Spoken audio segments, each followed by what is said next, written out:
And you give information in 3 bits, really. You give them visual, verbal, or vocal. I don't want to talk about that today, because we know that. We tell them stuff, we tell it in a certain way, and we give them visual. And lots of people have talked about the impact of those 3 methods of giving information. You know, the body language has the greatest effect, you know. I've talked about it before. Or the way you say things has more of an impact. A lot of it's a load of rubbish, actually. A lot of the research is a load of rubbish. Particularly Albert Moravians in the 70s, you know, 37% of messages are vocal. Load of rubbish. And visual, 55%. Load of rubbish. Words, 7%. The words, in my opinion, have much more impact on the message. Let me prove it to you. Let me go back in time for you now to early 1950s. Now, probably where most IFAs were born, was it, according to your average age? The early 1950s. Now, there's 2 likely lads who just robbed this warehouse in London. And they were being chased by a bobby up the stairs onto the roof of this warehouse, and they were cornered by this unarmed bobby who had his truncheon. The bobby said, look, give in, guys, surrender. Two young fellas, one guy called Derek Bentley, you probably know the story, one guy called Craig, who had the gun, an ex-Second World War gun. Derek Bentley, who was 19, said to Craig, when they were about to surrender, let him have it. And Craig turned up, got the gun, shot the policeman dead, straight through the heart. He'd been watching too many Wild West movies. Now, they both went to court, obviously, afterwards, and the opposition, or the Crown prosecution, made the case that the words, let him have it, meant shoot him. So Derek Bentley, who said, let him have it, was then hung by Her Majesty's government. Incorrectly, of course, and 40, 50 years later, he was posthumously pardoned because they argued that the word, let him have it, meant give him the gun.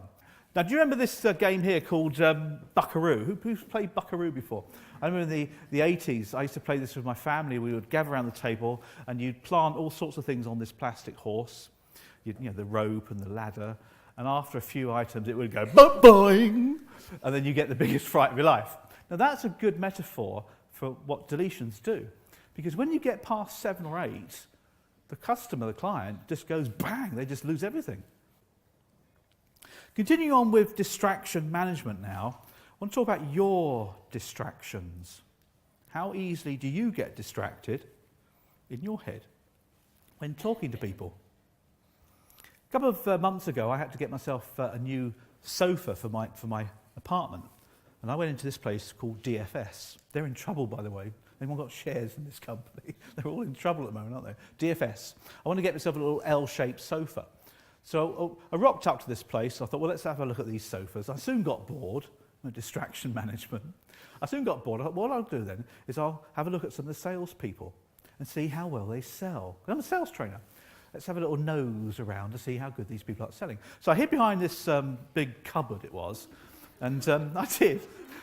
And I watched this sales guy selling a 3-piece suite to a young couple. And I was watching him closely.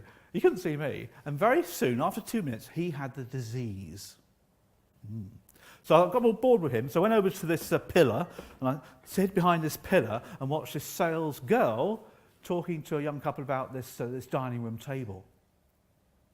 And within 2 minutes, I realised she also had this disease. So what is this disease?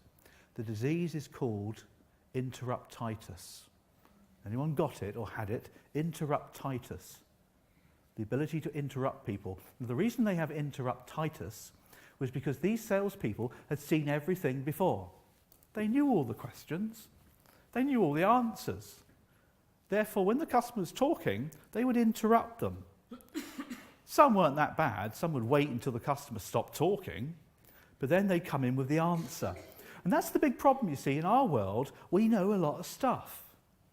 We talked about charter status earlier. You know, all that kind of stuff. We know a lot of gear. Therefore, when the customer's talking to us about things, we know the answer. And our brain is thinking about that answer. We may not interrupt, but we will tell them the answer very quickly. It's called interruptitis. Bloomin' marvellous. Now, what I'd like you to do now, please, if you would, what I'd like you to do right now, please, is to name each of you, one is person A and one is person B. Well, that was easy to do, wasn't it? That's the easy part. So, hands up, person A's then in the room. Good, should be about half. Hands up, person B's. Okay, hands up who's not playing this game. Okay, couple of it. That's fine. In 5 years' time, you won't be giving advice. Your IFA won't be giving advice. The advice risk will come from AI, automated intelligence. We know these things. It can already do it. I'm getting my mortgage totally through AI. I'm getting my investment advice totally through AI at the moment because it can do it really well. The point is, I can understand what the AI tells me. Our job in the future is to be the conduit between the AI and the client. Because AI is a computer. It'll give great advice, but it won't explain it very well. Our job in the future is to explain things to clients. Make complex appear simple. It's blooming hard to do that. AI will make it really complex. We turn it into something simple that the client understands. So communication skills in the future are much more important than we even think they are now. And it's only 5 years away. The whole industry is ready for disruption. It will happen. A couple of years back, I was working for HSBC Bank in Sheffield. A lovely town, very busy. I finished about 5 o'clock, and I walked to the train station where I was going to catch my train home back to Cheltenham. But I missed my train. God damn it, I missed my train. So I thought I'll have a walk in the streets nearby, get a bit of fresh air. Now, it's dark. It was November. And I walked up this road, very busy, a lot of cars, but very few people. Walked past this building site and a shadow appeared outside of an alleyway on this building site. This shadow was about 6'2" tall. He had a big cloak over his face, and the shadow was obviously a bloke, a man. Now, I'm pretty tough. I'm from Gloucester. We're pretty tough in the southwest. You've probably heard the phrase, men and men from Gloucester, and the sheep are all very scared. It's old. But I'm tough, so I took it, but I stopped when he was about where the table is now. I stopped. I'm not that stupid. He said, "Sorry to interrupt your day," he said. That's all right. He had a Cornish accent. Couldn't figure that one out. Blonde hair. He said, "Sorry to interrupt your day," he said. "I hope you can help me. I need your help," he said. I'm not going to beg, but I have a need for something. My father was taken ill this morning," he said. He was taken ill to Truro County Hospital. Truro, of course, is in Cornwall. Cornish accent, made sense. I thought, that's good. He said, well, it's not good. I said, that's fine. He said, I need some money for my train ticket. You probably get where this was going. He said, "I'm not going to beg," he said. He took off his watch. He said, "This watch," he said, "was given to me by my dad actually last Christmas. It's worth about £250, and I need £45 for the train ticket." Question to you guys, what would you have done? Nothing? Have no money? Take him to the train station? Tell him to go to the pawn shop? The pawnbroker, I think it's called. They were called newsagents in the 80s. There we go. We don't need those anymore now. We've got the internet, haven't we? Okay, so... there we go. Very good. Okay. Again, the question, what would you have done? Now, the problem is, of course, I didn't know what this guy's intent was. I had no idea what his intention was. Therefore, I didn't trust him. Now, in the world of being an IFA paraplanner, you've got to show the customer what your intentions are. You've got to do this really early. Now, of course, we've got all the usual disclosure stuff that we've got to do. Of course we do disclosure. But do you tell them other information about why do you do what you do? Do the Simon Sinek thing. Why do we have this practice? Why were we set up in the early 80s? Why are we different to other IFA practices? Why can you trust us? What are we about? What's our values? What's our principles?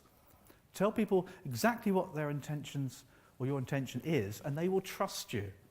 Without that, they won't trust you.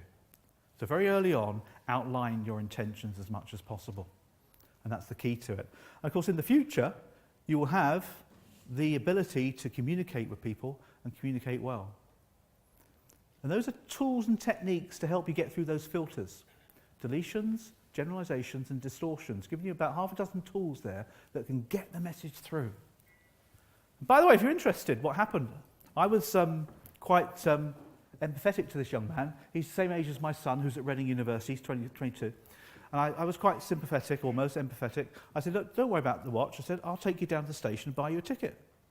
I mean, 45 quid is not much money in the great scheme of things. I'd hope that somebody would help my son out if he was in the same problem. So we walked down the road towards the station. We got talking. He was at Sheffield Hallam University doing history. I did history. We talked about Bismarck and Disraeli and reunification, all those great things. Lovely topics. We got to the station. Ticket office really busy. So we went to the machine, kind of over here. I tapped into the machine. You want to go to Truro, don't you? He said, yes, please. I said, do you want a return ticket so you come back? I said, do you want a return ticket? Look around, he'd gone. Gone, man.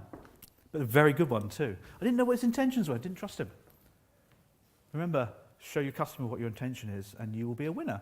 Remember, the person with the most flexibility is the winning communicator. You've got tools here which not a lot of people get. And they will make you a very, very good paraplanner IFA moving forward. You've been a great audience. Thanks for your time. God bless you all.